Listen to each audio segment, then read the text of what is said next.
la présomption d'innocence, le principe du contradictoire, le droit à un procès équitable et l'habeas corpus, bouclier contre les arrestations et détentions arbitraires. En rappelant ces principes énoncés et encadrés par des textes légaux et réglementaires, j'ai en même temps conscience qu'ils ne suffisent pas à eux seuls pour jauger l'indépendance, la crédibilité et l'efficacité d'un système judiciaire. En effet, quelle que soit la pertinence des textes, c'est d'abord et surtout à l'aune de la pratique qu'on peut juger si un système judiciaire répond aux idéaux et exigences de l'état de droit. Voilà pourquoi, à travers ces assises, nous voulons interroger notre système judiciaire en revisitant ses règles et mécanismes afin de le perfectionner et le hisser à la hauteur des ambitions et aspirations de notre peuple. Les thématiques qui seront débattues incluent notamment le statut des magistrats, l'organisation et le fonctionnement du Conseil supérieur de la magistrature, la dématérialisation du service public de la justice et le numérique, le temps du procès pénal, le régime de la sanction pénale, le cadre juridique et institutionnel de l'administration pénitentiaire, les conditions de détention et de préparation à la réinsertion sociale des détenus, le régime de la privation de liberté, la prise en charge des enfants en danger ou en conflit avec la loi. La finalité de cet exercice est de nous aider à baliser la voie pour une réforme pragmatique de notre système judiciaire, afin qu'il inspire davantage confiance aux justiciables et préserve sa dignité. Pour ce faire, nous devons travailler à mettre en place un système plus transparent de gestion de la carrière des magistrats, à définir un régime de privation de liberté mieux encadré, à aménager un dispositif législatif et institutionnel de nature à favoriser la célérité dans le traitement des procédures judiciaires et à humaniser l'univers carcéral, à instituer des plateformes dématérialisées et fonctionnelles et améliorer le fonctionnement du système par l'allocation de moyens budgétaires suffisants et la poursuite du programme de construction et de réhabilitation des infrastructures. Il convient aussi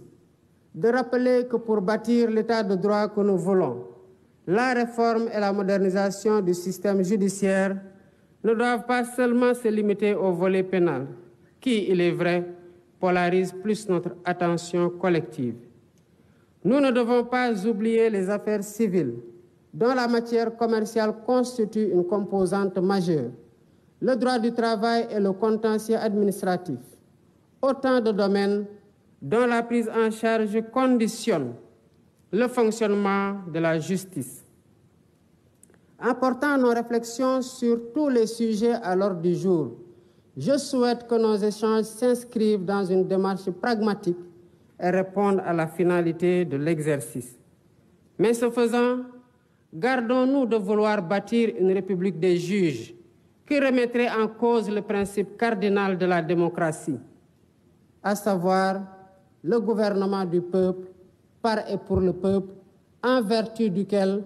les élus restent les dépositaires légitimes du pouvoir étatique. Je suis confiant que nous pouvons y parvenir par une concertation sereine, ouverte et apaisée. Sur ce, je déclare ouverte la journée nationale du dialogue et souhaite plein succès à nos travaux. Je vous remercie de votre aimable attention. Voilà, sëñ Xaali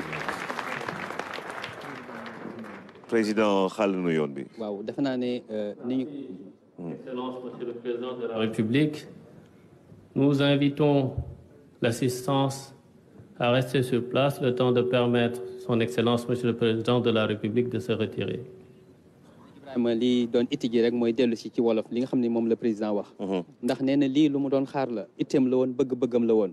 nee na nag lii nekkul ne dañuy def bi maanaa teg doon du baaraamu tuuma kenn ne dañuy def procès Massamba mbaa procès Mademba. nee na daal am na lu fi xew am na ay doxalin yoo xam ne ni. amul moom ak Moustapha Niasse ndeysaan ancien président de l'Assemblée image bu rafet xaalis.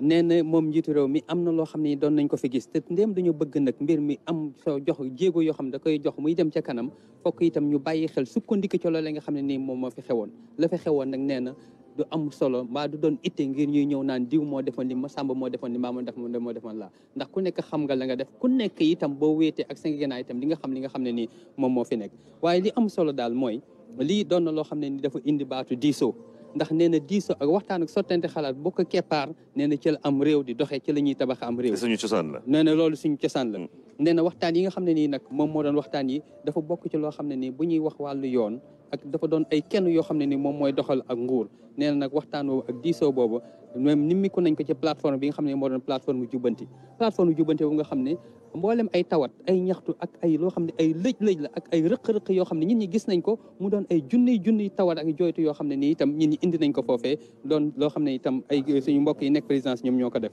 nee na nag lii doon système judiciaire lii nga xam ne nii moo doon suñu taxawaay ak suñu doxalin loolu dafa doon loo xam ne nii kat fokk ñu sukkandiku ci ndax am na fa ay jàpp ak ay jëfe jox xam itam jëf ju jëfuwut la lu ñu gisoon waaye nag loolu nee na loolu ndem dañoo bëgg mu dakk nag foog ñu toog ñun ñëpp indi na nag ay waxtaan ak ay diis ak ay thèmes yoo xam ne nii du toll ak juróom-ñaar ba juróom-ñetti thèmes yoo xam ne nii ci la borom xam-xam yi sukkandiku ngir ñu bokk waxtaane loolu waaye daal nee na nag li ñuy wax gouvernement des juges nag moom nañu moytoo jéem a xalaat lu ne ndax am na ay doxalin yoo xam ne xam nañ ko te itam sukkandiku nañ ci te wér nañ ci te jox nañ leen cër am nañ itam kóolute ci ñooñu ba tey nee na lii doon suñu système judiciaire nag lu ñu war a mën a gën a baaxal ndax fu ñuy waxee mbaax boobu ngëneel dafaa newul li fi nekk nañ ko jàpp ngooy ci waaye ñu gën koo baaxal ndax ku nekk xam ne ne kat ku naagu daagu te itam ku daagu ñaraw te ku nekk xam ne ne am na ay rëq-rëq yoo xam ne amoon na xaalis jërëjëf da ngay tax ba bëgg a def journal wolof macha allah Pape Alé waaw kon président xal na yoon bi teg na jalon yi pour waxtaan bi wéy mën a tàmbali waaw te ni mu ko tegee dafay yemb te rafet parce que soo xoolee nee na ñëpp d'accord nañ ci Sénégal ne justice bi war nañ ko joyanti lu koy firndeel moo di ba ñuy waxtaanee mbir mu mel nii dañ ne woon dañuy teg benn plateforme parce que xam nga béréb bii du ñëpp ñoo fi mën a ñëw plateforme bañ ko tegee yàggul mais daanaka am nañ ci lu toll ni ci ay 20 000 personnes ku nekk dugg nga indi sa xalaat ci diir bu gàtt mooy sénégalais yi li leen ñor la li nga xam ne moom la président def mais li ci am solo moo di président xam leen na sénégalais yi ne bu ñu yëkkati lu mel nii jëmalewuñ ko ci nit jëmalewuñ ko ci nit comme jëmalewuñ ko ci nit dafay fekk rek ne dañ koy def ndax réew buy dox di jéggi ay sartu day yegg foo xam ne il faut que dox leenu kuréel yu ko ŋànk yëpp méngoog jamono soo méngoog jamono boobu nag moo di am na ay texte am na ci code de procédure pénale am na loo xam ne am na ci code pénal juge boo ci waxtaan ak magistrat boo ci waxtaan ak mu ne la lii méngootul ak jamono fu mu toll xam nga yéen dégg nga tamit président mu wax mbiru lanceur d'alerte yi. waaw xam nga loolu bokkutoon ci li nga xam ne c'est codifié par le code de procédure pénale ak par le code pénal donc loolu yëpp ay xeltu la yoo xam ne faaw ñu dugalaat ko ci mbir mi. beneen mbir mi tamit du dànkaafu parce que dañoo mësoon a xam histoire boobu ci France moo di lan la république des juges maanaam nee na réew ni muy doxee lalu ci kaw démocratie dañuy wax ne. askan bi mooy fal di folli kon juge nag dañ koy fal di ko folli ci biir conseil supérieur de la magistrature foofu daa fa dellu siwaat xam le ne moom président de la république ne war nañ joyanti justice bi teg ko mu méngoog lii bëgg-bëgg askan